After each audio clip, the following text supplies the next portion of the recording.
Go ahead. I'm Pat Salstrand of Z-Space. Happy to be here in Madison with Bruce from Evansville School District. This is Z-Space. Z-Space is the leader in 3D and mixed reality technology and curriculum for K-12 STEM and STEAM, as well as middle school and high school CTE. As you can see, I've got my stylish 3D glasses on. I have my stylus that I interact, and when I hold this stylus up to the screen, there's a little bullseye pointer, and when I grab objects, I can actually pick them up and pull them right off the screen, and right where my finger is right now is where I'm seeing this chess piece. Now things such as my human heart, I drop it in here, and now I have the human heart in my hand, and as I'm rotating it, and this is off the screen for me, I'm seeing it right now, I can do full dissection of this heart and be able to look at the inside, all the valves.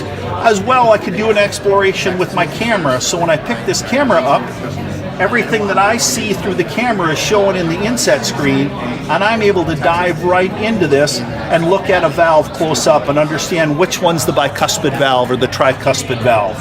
So with Z-Space, we have the labs built that correlate with your content in your school's curriculum, and whether I'm working with the heart or we're down in more an elementary grade where we're talking about the life cycle of the butterfly, and I'm able to pull the butterfly right off the screen with me. I'm able to look at Mr. Caterpillar. We're able to go in and work with the chrysalis. One of the other interesting things, you can do all pellet dissection. And I reach down and I grab the all-important milkweed leaf. We know that the pollinators are important in the Midwest to us. And so as I turn this over, I see the actual eggs of the butterfly. So what we're after here is driving collaboration amongst our students. Everything we're doing here, we're looking to drive the behavior of our students to talk to each other, have discourse, collaborate, and create and present for the rest of their class. Z-Space will make a difference for you today. Have a great day.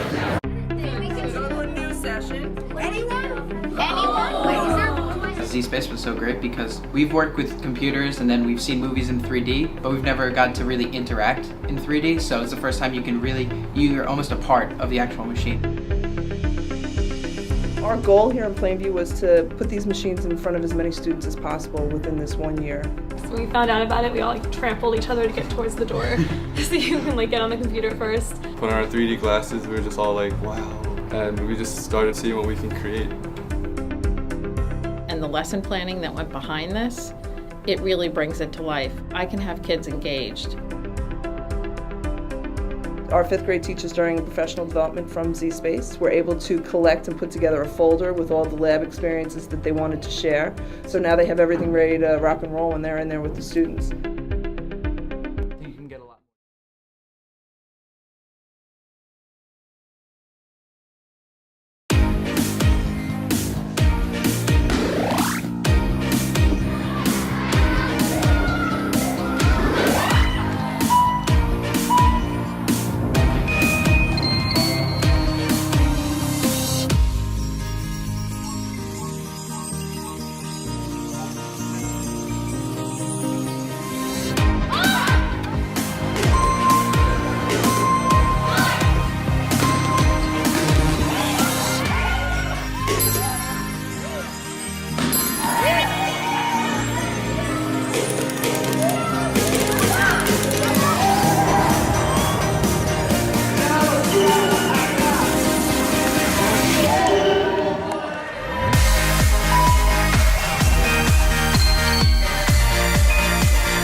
All right, so with Goguardian Teacher, you can see all the student activity.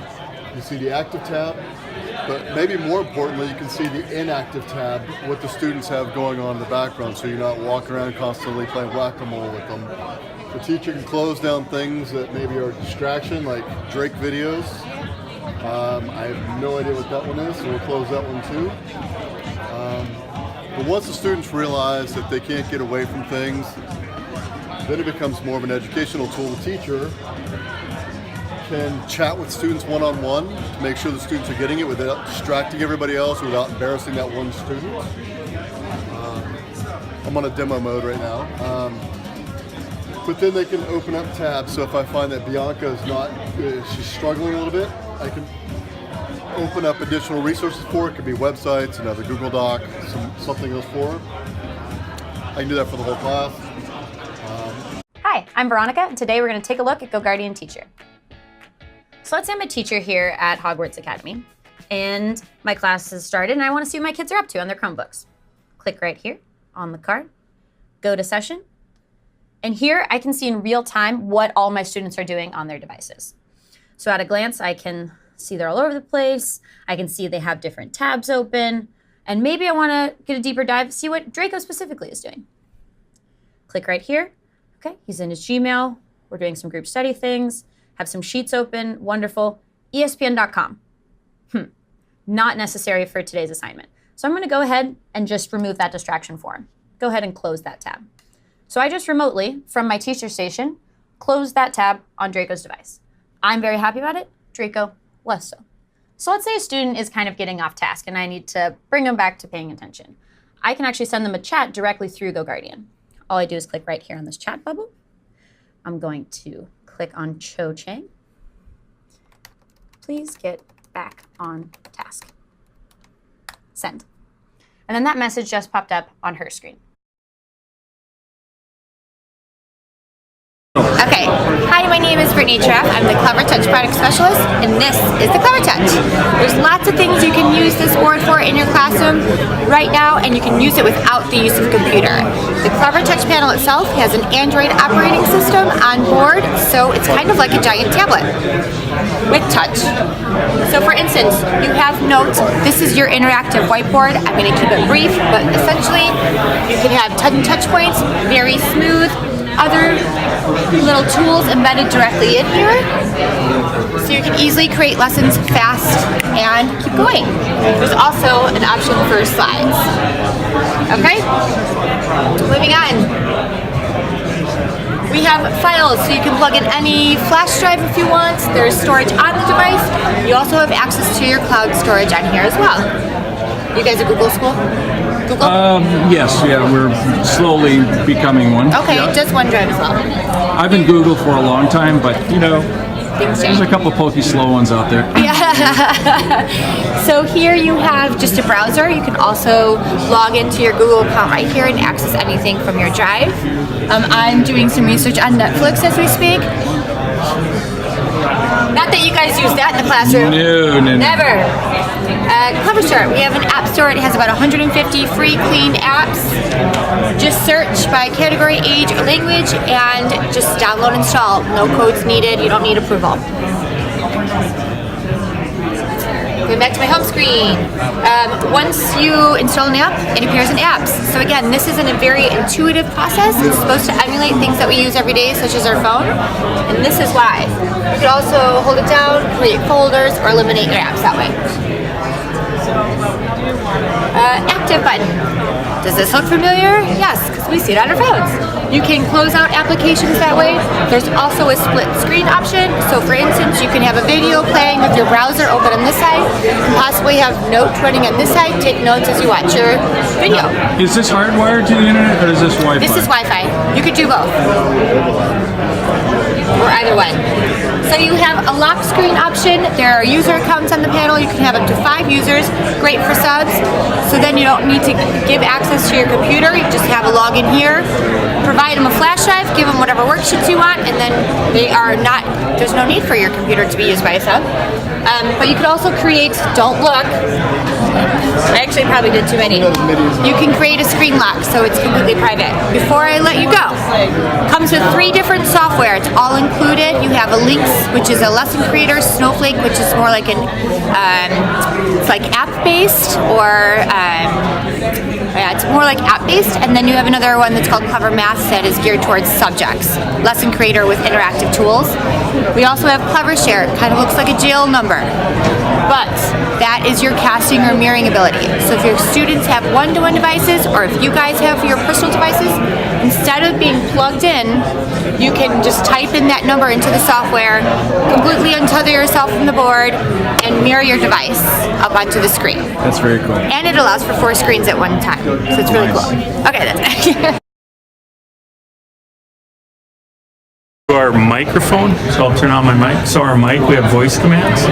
So I can go ahead and activate our lesson capture. Begin. And it's going to activate our lesson capture. So now everything that I'm saying and I'm doing is capturing an MP4 file.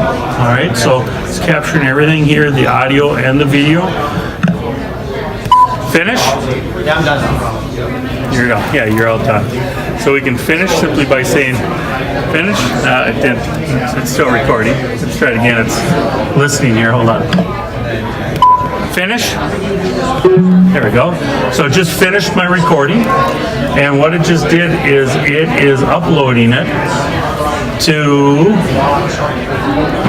my Google Drive under Frankie. That's my last name.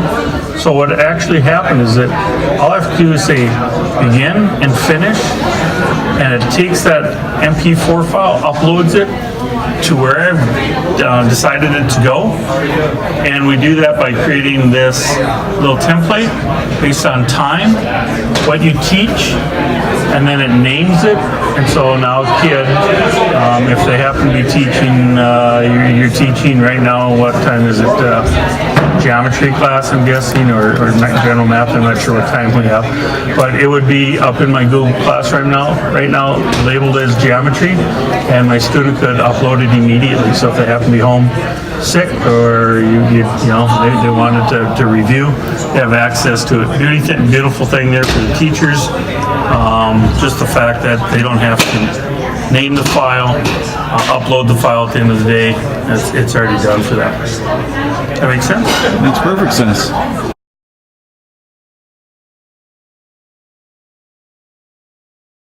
All right, so what this is this Voxel EDU. At very high level, what it is that it's the ability to create video games or projects based on what you've learned or what you're trying to learn. So you can do storyboards, you can demonstrate your understanding of the solar system, whatever it might be.